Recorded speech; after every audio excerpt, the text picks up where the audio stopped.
है और कैसे बॉडी के अंदर वो ठीक होता है, right. That becomes our fifth rule. मान लीजिए आपकी गाड़ी में 4 पहिए हैं, एक पहिया पंचर हो गया और आपका स्टेपनी नहीं है, कार है आपके पास। एक मोटरसाइकिल वाला आता है, बोलता है कि, या दूसरी कार वाला आता है, ट्रक वाला आता है, कोई और गाड़ी वाला आता है कि आप मेरा टायर ले लो। ले लेंगे आप? क्यों नहीं लेंगे? वो उसका साइज छोटा बड़ा है, एग्जैक्ट साइज है नहीं, वो वाला मॉडल है नहीं। तो आप लेंगे तो बोलेगा बिल्कुल नया है भाई। आप सोचेंगे भैया वो एक नया है तो ये मेरा जो तीनों टायर ये भी खराब हो जाएगा और गाड़ी में और बहुत सारा झंझट हो जाएगा। आप ये ध्यान रखते हैं कि आपकी जो गाड़ी है उसका जो मॉडल है उसके हिसाब से ही टायर ही क्यों, कोई भी बॉडी के कार के पार्ट्स हैं अकॉर्डिंगली आप चेंज करते हैं, उसी कंपनी का लेते हैं ताकि वो एग्जैक्टली फिट बैठे, राइट, किसी और का नहीं लेते। ठीक इसी तरह से आपके बॉडी में जब हम पैदा हुए थे बहुत सारे स्पेयर पार्ट बॉडी में रखे हुए हैं। अगर कोई माइक्रोस्कोप लेके देखेगा तो वहां पे स्पेयर पार्ट है। ये इमेजिनरी बात नहीं है, ये उतना ही है जितना कि स्टेपनी गाड़ी में होता ही है जब आप नया नया खरीदते हैं तब। ठीक उसी तरह से बॉडी में, पूरे बॉडी में सिर से पैर तक, आप जब पैदा हुए थे नए नए ब्रांड न्यू आप आए थे तब बहुत सारी स्टेपनी जो कि हजारों में है, उसे हम मेडिकली भाषा में बोलते हैं कोलैटरल आर्टरीज। स्टेपनी का नाम है कोलैटरल आर्टरीज। पूरे बॉडी में है, वो छोटे छोटे आर्टरीज होती हैं जो कि बंद होती हैं। जैसे स्टेपनी होता है पूरा तैयार है लेकिन वो काम नहीं कर रहा है इस वक्त, जरूरत पड़ी तो आपने उसको स्टेपनी को लेकर लगा दिया, राइट। वो स्टेपनी गाड़ी के अंदर ही है, राइट, वो पुर्जा गाड़ी के अंदर ही है। ठीक इसी तरह से हमारे गाड़ी में, हमारी बॉडी में सिर से पैर तक बहुत सारी स्टेपनी हजारों की संख्या में हर थोड़ी थोड़ी दूर में भगवान ने बनाई हुई है। उसका नाम क्या है? Collateral arteries, right. तो जब भी जरूरत पड़ेगी, किसी का हार्ट में ब्लॉकेज है, अभी बताया था, ब्रेन में ब्लॉकेज है, राइट, या कहीं भी ब्लॉकेज है तो वो काम नहीं कर रहा, तो बॉडी उस स्टेपनी को यूज कर सकता है तो थोड़े दिन में काम करेगा। लेकिन बॉडी यूज करे, स्टेपनी होना इज नॉट सफिशिएंट। स्टेपनी में लगाऊं कैसे? टूल्स भी चाहिए, स्किल्स भी चाहिए। हम में से काफी लोग होंगे जिनकी गाड़ी में स्टेपनी है लेकिन जब भी पंचर होता है तो हम खुद नहीं लगाते, हम सोचते हैं कोई आ जाए, क्योंकि हमने कभी लगा के देखा नहीं है ना। तो मैं ये बोलना चाह रहा हूं स्टेपनी होना सिर्फ फर्स्ट स्टेप है, बट स्टेपनी को लगाना भी एक स्किल है जो ऑटो मोड में सारे एनिमल्स को आता ही है, लेकिन हमने कभी उस चीज पे ध्यान नहीं दिया तो हमने उसको सीखा नहीं। खैर आज हम ध्यान देंगे तो हम उसको सीखेंगे। बोलने का मतलब यह है कि उसे ये आपके बॉडी में ऑलरेडी स्पेयर पार्ट है, घुटने में भी है जो आपके घुटने को ठीक कर सकता है, किडनी में भी है जो डायलिसिस को रोक सकता है, राइट, डायलिसिस हो रहा है तो बंद करा सकता है। हार्ट में भी है जो ब्लॉकेज के बावजूद भी वो स्टेपनी लग जाएगा तो ब्लॉकेज के होने के बावजूद भी आपका हार्ट ठीक से काम करेगा और आपको एहसास नहीं होगा कि ब्लॉकेज है, क्योंकि नया स्टेपनी लग चुका है। वो बॉडी के सारे ऑर्गन में ऑलरेडी है और वो माइक्रोस्कोप से दिखता है। उसका नाम कोलैटरल आर्टरी बोलते हैं। और जब बॉडी ऐसा करता है तो उसका मेडिकली बोलते हैं, इसे कहते हैं नेचुरल बाईपास। स्पेशली हार्ट के केस में, हार्ट में ज्यादा होता है natural bypass, right. So how it looks like, वो दिखता कैसे है मैं आपको थोड़ा सा बता दूं। Collateral artery is the stepney of a body. देखिए ये ब्लड ऐसे फ्लो कर रहा है, धीरे धीरे यहाँ ब्लॉकेज हो जाएगा तो फ्लो होना बंद हो जाएगा, तो यहाँ जितने भी सेल्स हैं हार्ट वाले वो उसी वक्त मर जाएंगे। उसके मरने से हार्ट काम करना बंद करेगा। इसे क्या बोलते हैं हम? Heart attack. हार्ट अटैक ना हो उसके लिए बॉडी में ये छोटे छोटे आर्टरीज बने हुए हैं। आर्टरीज स्टेपनी की तरह दोनों अंत छोर बंद है।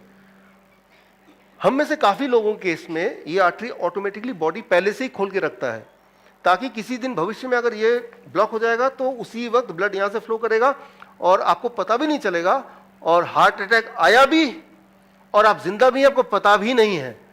फिर कभी किसी और समय कोई एंजियोग्राम करेगा डॉक्टर, कभी ऐसा कई बार केस हुआ होगा आपके आसपास कि डॉक्टर बोलेगा आपके तीनों आर्टरी तो बंद है लेकिन फिर भी आप जिंदा कैसे हैं।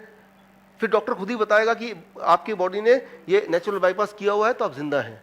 ये बॉडी का बहुत ही नेचुरल फिनोमिना है, कोई बड़ी बात नहीं है बॉडी के लिए, राइट। लेकिन बॉडी ऐसा तभी कर सकता है जब बॉडी में डायोक्सिन नहीं हो। और डायोक्सिन हम रोज खाते हैं in the form of some medicine खाते हैं बचने के लिए, लेकिन हमारी बॉडी का जो स्टेपनी है उसको जंग लगता रहता है, राइट। Thank you.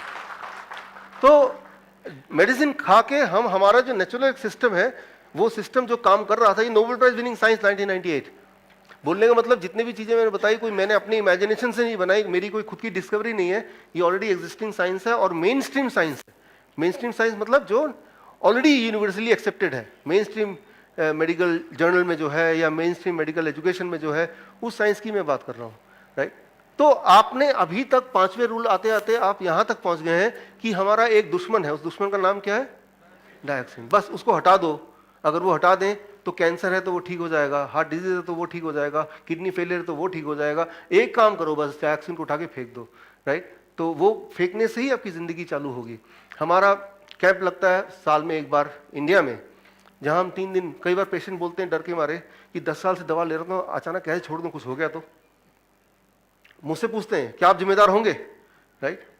तो कई बार कुछ, जैसे आप में से कुछ लोग चुपचाप जाएंगे, वो जो आपका डॉक्टर दवा देता था वो आप उनको बोलेंगे डॉक्टर साहब मैं 3 दिन के लिए एक्सपेरिमेंट करना चाहता हूँ, मैं किसी सेमिनार में गया था, वो बोल रहे दवा छोड़ देना।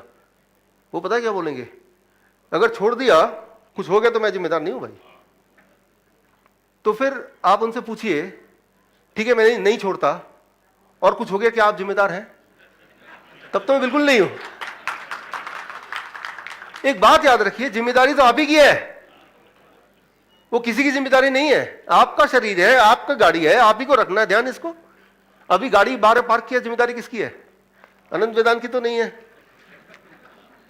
आप ही की जिम्मेदारी। लिखा रहता ना park at your own risk, है ना। जिम्मेदारी आप ही की है, वो किसी की ना थी ना कभी है, राइट। और दवा के अभाव से लोग नहीं मरते हैं, दवा ज्यादा खा के मरते हैं लोग ज्यादातर, राइट। कभी सुना है मेडिसिन डेफिशिएंसी से कोई मरा हो आज तक? Deficiency of medicine he died, right, ऐसा कभी हुआ है?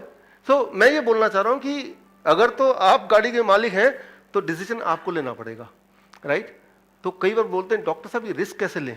अरे रिस्क तो ऑलरेडी ले रहे हैं आप, रोज रोज पॉइजन खा के रिस्क तो ऑलरेडी ले रहे हैं आप। मैं तो बोल रहा हूँ रिस्क से बचो, राइट। खैर ये सारे सवाल आपको मैं हिंट दे रहा हूँ, एक्स्ट्रा टाइम में पूछ सकते हैं मुझसे, राइट। तो मैं ये बोलना चाह रहा हूँ कि वो डायऑक्सिन जैसे ही बॉडी से निकलेगा तो ऑटोमेटिकली हम में से हर एक के बॉडी में पहले से ही इमीडिएटली बहुत सारे कोलेट्रल आर्टरीज बन जाएंगे, अलग अलग जगह पे, किडनी में, हार्ट में, ब्रेन में, हर जगह। और आप देखेंगे भाई कुछ ही दिनों में 10 साल पहले जितने हेल्दी हुआ करते थे अपने आप ही लगेगा, आपका पेट अपने आप लगेगा गायब हो गया।